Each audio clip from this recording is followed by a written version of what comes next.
Hello guys, let's talk about the great episode that we had this week on KIRAKIRA PRECURE, and I'm very happy with this episode. I think I'm being redundant saying this almost every time, but this week we had an Aoi episode, Cure Gelato's episode, and I think that this episode was overall way better than last week's episode, the Himari one.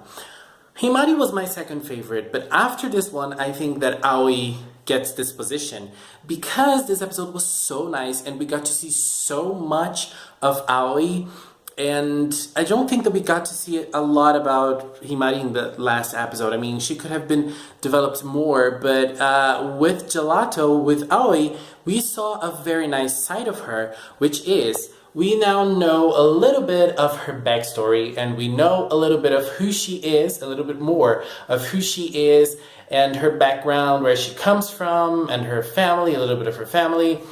And I was very surprised with her plot. You know, I never imagined that she would be a girl who grew up in a very wealthy home with everything that she needed in terms of money, in terms of, you know, people helping her.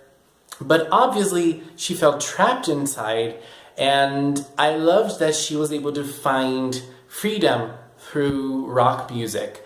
You know, it's very interesting because usually in Precure, most characters are very girly, so they like girly things. Of course, there are exceptions, but most of the time they do like girly stuff. And now we have a character, we have lots of characters in Precure that don't really like girly stuff, and that's what's going on here. And for the first time, we have a musician who doesn't really sing idol music in Precure. We had Cure Sword, we had Cure Lemonade, and I don't know if I'm missing other Cures, but both of them had a very similar style in the songs that they sang.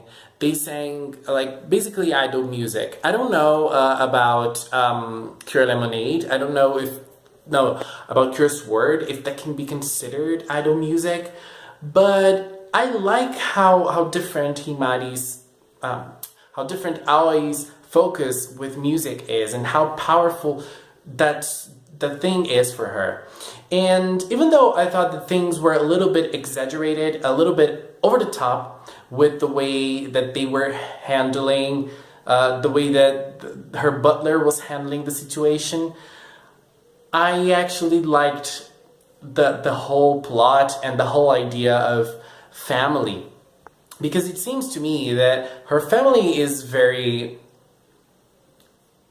not present, right? Her family is very, like, is not there for her all the time, and it's nice to see that she has someone that she can consider family, which is her butler, that I obviously forgot the name, but it's nice that she has this relationship with him. And even though he doesn't agree with the things that she does, she was able to go through to him, and she was able to show him her feelings throughout music, and I loved that scene. First of all, I just have to say that Aoi's song is my favorite one out of the 5 character songs. The song, to me, is the best out of every song.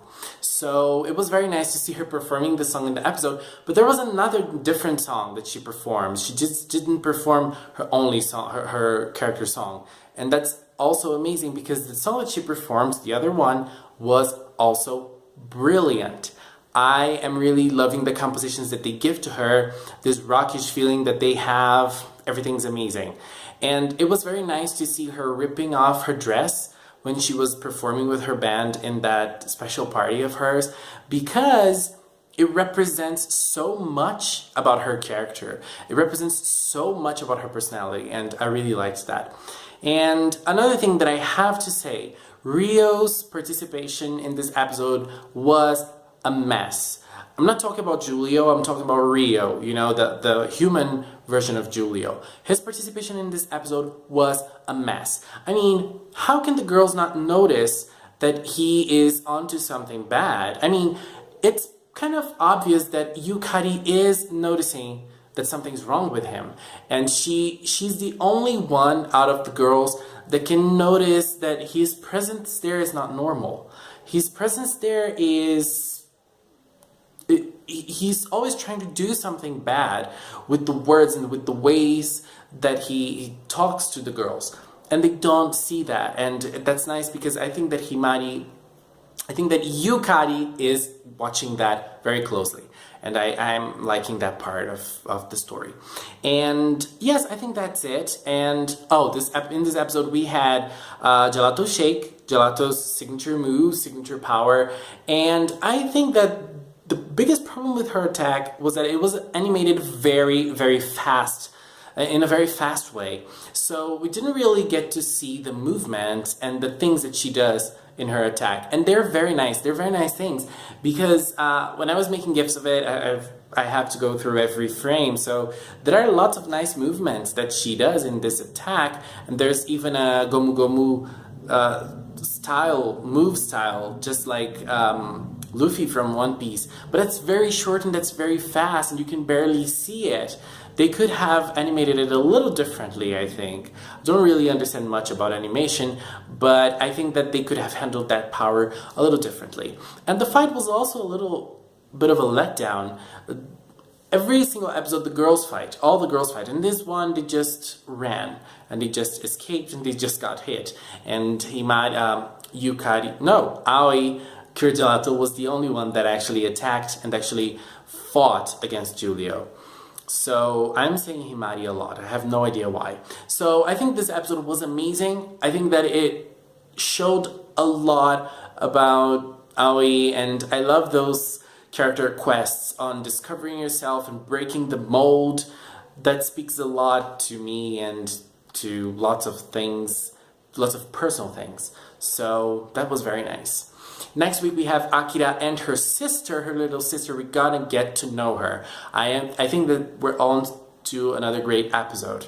Guys, please leave a comment with your opinions on this amazing Aoi Gelato episode. I loved it, and I hope you guys liked it as much as I did. Guys, thank you so much for watching, and until next time, bye bye.